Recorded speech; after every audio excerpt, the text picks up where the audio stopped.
Hello guys, आज हम बात करेंगे पोको F3 GT। हाँ गाइस, आप देख सकते हो पोको F1 का सक्सेसर है Poco F3 GT। No doubt काफ़ी अच्छा सक्सेसर निकाला गया है पोको की तरफ से।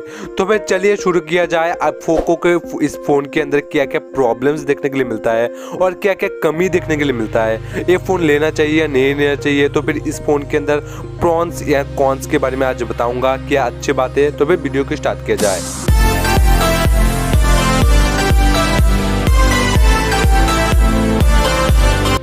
पोको F3 GT, सबसे पहले आपको मैं पॉन्स के बारे में बताऊंगा, फिर बाद में आपको कॉन्स के बारे में बताऊंगा। तो फिर पॉन्स के बारे में सबसे पहले आपको स्टार्ट करने से पहले इसका प्राइस देखने के लिए मिलता है guys in the market 27,000 for cash on delivery. और आपके पास सब ICICI बैंक का क्रेडिट कार्ड है तो फिर 10% इंस्टा डिस्काउंट मिल जाता है, जो आपको प्राइस पड़ता है गाइस 24,999, मतलब 25,000।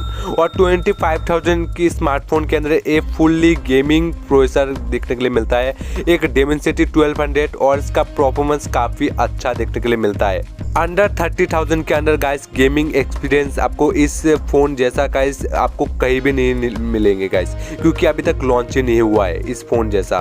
गाइस पोको ऐसी एक डिवाइस है जो आपको सारी फैसिलिटी आपको प्रोवाइड किया जा रहा है पोको F3 GT पे। और गाइस इस फ़ोन का स्पेशली आपको गेमिंग के लिए बनाया गया है। इस पर आपको ट्रिगर्स वगैरह सब कुछ मिलता है, आपको कोई भी गेमिंग में इशू नहीं मिलेगा।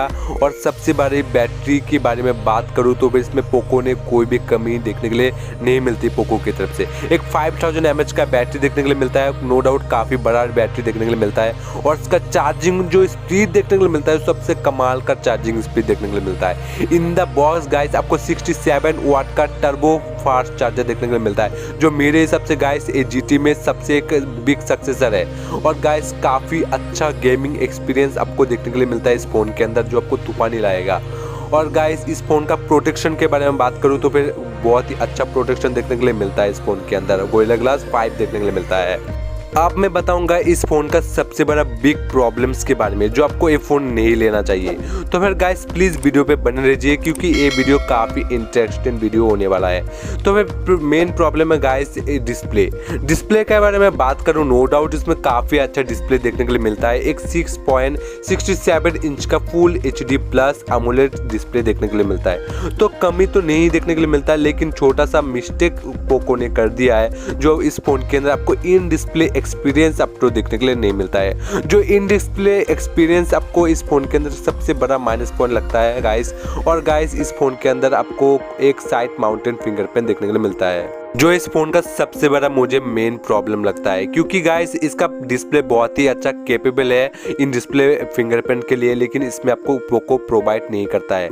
सबसे मुझे एक माइनस पॉइंट लगता है आपको लाइफ टाइम के लिए। प्रॉब्लम नंबर 2 के बारे में बात करूँ, नो डाउट इसमें आपको काफ़ी अच्छा कैमरा देखने के लिए मिलता है गाइस। और गाइस नो डाउट हमें इसमें बहुत अच्छा डिज़ाइन भी देखने के लिए मिलता है, लेकिन इसका कैमरास के बारे में बात करूँ तो फिर कैमरा का डिज़ाइन नो डाउट काफ़ी अच्छा देखने के लिए मिलता है, और काफ़ी ग्लो करने वाला एक कैमरा डिज़ाइन हमें देखने के लिए मिलता है, एक ब्लू लेयर का।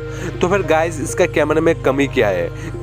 सबसे कैमरा का कमी है गाइस, इसको आपको 3 कैमरा देखने के लिए मिलता है, एक 64 MP और एक अल्ट्रा वाइड एंगल 8 MP का, और 2 MP का डेप्थ सेंसिंग।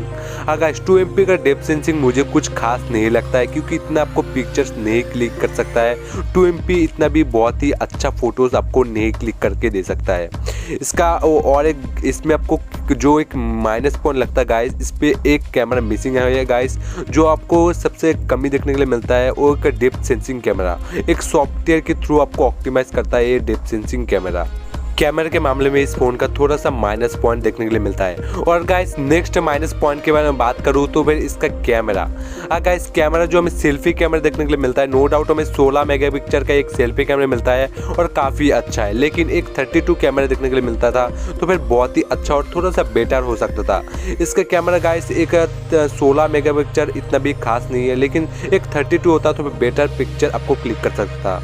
तो इस फ़ोन के अंदर प्रॉब्लम देखने के लिए मिलता है। आप एक गेमिंग के लिए फ़ोन ले रहे हो तो फिर इस फ़ोन को परचेस कर सकते हो। इतना भी कैमरा इतना भी खास आपको फ़र्क नहीं पड़ेगा, क्योंकि इसका कैमरा इतना भी बुरा नहीं है, बहुत ही अच्छा फ़ोटो क्लिक करता है। और गाइस इस फ़ोन का मेन प्रॉब्लम है गाइस इस फ़ोन का यूआई। हाँ गाइस, इसका जो यूआई एक्सपीरियंस मिलता है सबसे ख़राब यूआई एक्सपीरियंस मिलता है मेरे हिसाब से। MIUI का यूआई गाइस मैं काफ़ी हद तक मैं यूज़ कर चुका हूँ 2 साल तक, और प्रॉब्लम्स जो देखने के लिए मिलता है गाइस सॉफ्टवेयर अपडेट के थ्रू आपका फ़ोन को स्लो कर दिया जाता है। हाँ गाइस, ये मुझे प्रॉब्लम देखने के लिए मिलता है MIUI की तरफ से। और गाइस मुझे और एक प्रॉब्लम देखने के लिए मिलता है MIUI की तरफ से गाइस, जो ये एक सबसे बड़ा प्रॉब्लम है एड्स। हाँ गाइस, इस फ़ोन के अंदर एड्स भर भर के देखने के लिए मिलता है। एंड्रॉयड 1 यूआई होता तो बेस्ट यूआई हो जाता।